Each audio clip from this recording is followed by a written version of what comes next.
Hi hello வணக்கம். இன்னைக்கு இந்த சமையலில் கோஸு கடலப்பருப்பு கூட்டு வாங்க செய்யலாம். கேபேஜ் பருப்பு, இது கடலப்பருப்பு கேபேஜ். இது வந்து ஒரு சின்ன டம்ளர். கேபேஜ் கோஸ் எல்லாம் ஒன்று தானே? எல்லாம் ஒன்று தான். இது முதல்ல இந்த மாதிரி வேக வச்சிருக்கேன் கடலப்பருப்பு. எவ்வளோ எடுத்து? இது 100 கிராம் இருக்கும். இந்த கோஸ் மட்டும் தகுந்த போல். இந்த கேபேஜ் சின்னதாக ஒரு துண்டு, தக்காளி, வெங்காயம், கருவேப்பிலை, கொத்தமல்லி, 2 பச்சை மிளகாய், கொஞ்சம் பூண்டு தட்டி வச்சுருக்கேன். இது தாளித்து இதில் கொட்டி உப்பு காரம் போட்டு வேக வைக்க வேண்டியதுதான். சிம்பிளான மெத்தடு, ஆனால் நல்லா இருக்கும். கடலப்பருப்பு கோஸு கூட்டு. இப்போ இது தாளிக்கலாம். இது 2 விசில் வந்தது கடலப்பருப்பு. இது கொஞ்சம் நேரம் வேக வச்சதுக்கு அப்புறம் அது போட்டு மிக்ஸ் பண்ணணும். இல்லைன்னா இது கடலப்பருப்பு வேகாது இல்லையா, அதனாலதான் ஒரு 2 விசில் விட்டு வேக வச்சு வச்சிருக்கேன். தண்ணி எடுத்துணுமா? வேண்டாம். இதெல்லாம் தாளிச்சு இதுல கொட்டி உப்பு காரம்ல போட்டு மறுபடியும் ஒரு விசில் இல்லை 2 விசில் வந்து விட்டு இறக்கிட்டோம்னா போதும். இதுதான் இந்த கேபேஜ், கொஞ்சம் கருவேப்பிலை, கொத்தமல்லி, தக்காளி, வெங்காயம், பச்சை மிளகாய், பூண்டு. இதுக்கு இஞ்செல்லாம் தேவையில்லை.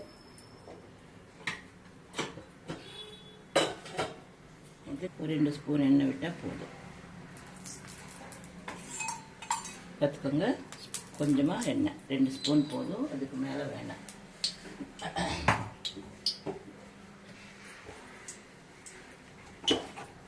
இது நான் வந்து வடகம் இருக்கிறதுனால வடகம் போடுறேன். வடகம் இல்லாதவங்க கொஞ்சம் ஜீரகம், கொஞ்சம் கடுகு, கொஞ்சம் உளுத்தம் பருப்பு போட்டுக்கலாம். இது வடகம் இருக்குது, அதனால இதில் எல்லாமே மிக்ஸ் ஆகிருக்கும், அதனால வடகம் மட்டும் போட்டேன். வடகம் இல்லாதவங்க கொஞ்சம் என்ன பண்ணும்? ஜீரகம், கடுகு, உளுத்தம் பருப்பு, எல்லாமே தாளிக்கிறதுக்கு அவங்க தெரியும். இதை பதிலாக பச்சை மிளகாய் போட்டுருக்கேன். 2 பச்சை மிளகாய் போட்டுருக்கேன். பச்சை மிளகாய் ரொம்ப காரமாக இருக்குது. ஆமாம். இது தக்காளி, வெங்காயம் எல்லாம் ஒன்றா போட்டு நல்லா அதுவே பூண்டும் போட்டேன். கொஞ்ச நேரம் இது மட்டும் நல்லா வதங்கினா போதும். கேபேஜ் எல்லாம் வதங்க வேண்டியதில்லை. கருவேப்பிலை, கொத்தமல்லி கடைசியில் போட்டுக்கலாம், இப்போ வேண்டாம்.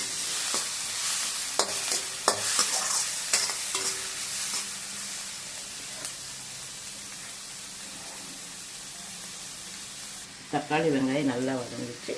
இப்போ கேபேஜ் போட்டு இது ரொம்ப நேரம் வதங்க வேண்டியதில்லை.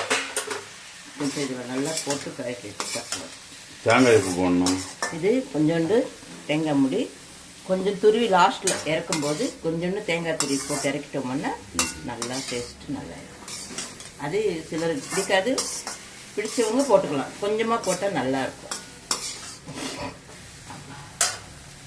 இதில் வந்து இப்போ நம்ம காரம், இதில் மஞ்சத்தூள் போட்டிருக்கேன் ஏற்கனவே. இப்போது இதில் 2 பச்சை மிளகாய் போட்டிருக்கேன். அந்த காரம் கூட இதுக்கு வந்து சேரும். அதனால வந்து கொஞ்சமாக மிளகாத்தூள் பார்த்துக்கோங்க. அது காரம் எல்லாமே நல்லா. பருப்பு கூட்டு, கடலப்பருப்பு கேபேஜ் கூட்டு.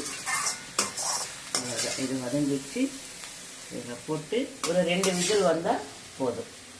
ஏன்னா உப்பும் சேர்த்துருக்குறோம் இல்லைங்களா, ஒன்றும் ஆகாது.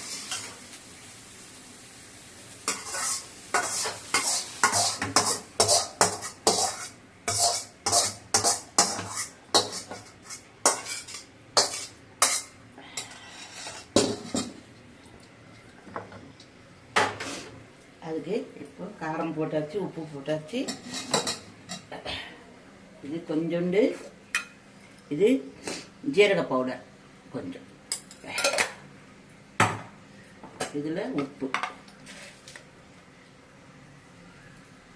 அவ்வளோதான். தண்ணி வந்து அதில் கொஞ்சம் தண்ணி இருக்குது. நான் கொஞ்சமாக தண்ணி, ஒரு 1/2 கிளாஸ் தண்ணி ஊற்றிக்கிறேன். எல்லாமே மிக்ஸ் பண்ணிவிட்டு 2 விசில் வந்தால் நல்லா வெந்து போயிடும்.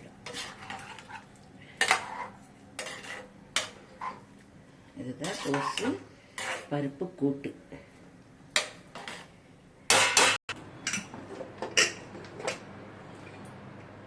கூட்டு ரெடி ஆச்சு. கூட்டு ரெடி. இப்போ எல்லாமே நல்லா வெந்து போச்சு, 2 விசில். இப்போ இதில் கொஞ்சமாக தேங்காய் துருவல் போட்டால் நல்லா டேஸ்ட்டாக இருக்கும். கடைசியில் தான் போடணும், முதல்ல போட்டு வேக வைக்கக்கூடாது. இப்போ கருவேப்பிலை, கொத்தமல்லி போட்டாவே அது டேஸ்ட்டே மாறிடும். கொத்தமல்லி நல்லா கிள்ளி இப்படி கிள்ளி இப்படி போடணும். ஸ்டவ் பற்ற வைக்கிறேன்.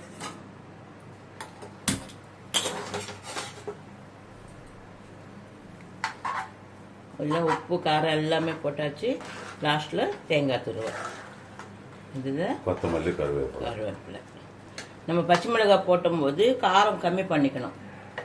பச்சை மிளகாய் 2 போட்டிருக்கேன், அதனால கொஞ்சம் இன்னும் பச்சை மிளகாய் போடலன்னா கொஞ்சம் காரம் போட்டுக்கலாம். இல்லை சிலர் வந்து வெறும் பச்சை மிளகாய் காரத்தோடு சாப்பிடுவாங்க, மிளகாத்தூள் இல்லாமல். அது அவங்களுக்கு காரத்துக்கு ஏற்ப அவங்களுக்கு எவ்வளோ தேவையோ அவ்வளோ போடும். பார்த்தீங்களா, இதுதான் கடலைப்பருப்பு போட்டு கேபேஜி போட்டு கூட்டு. கேபேஜி கடலைப்பருப்பு கூட்டு சூப்பராக இருக்கும். நீங்களும் இதே மாதிரி செஞ்சு சாப்பிடுங்க. ஷேர் பண்ணுங்கள், லைக் பண்ணுங்கள், கமெண்ட் பண்ணுங்கள். ஓகே.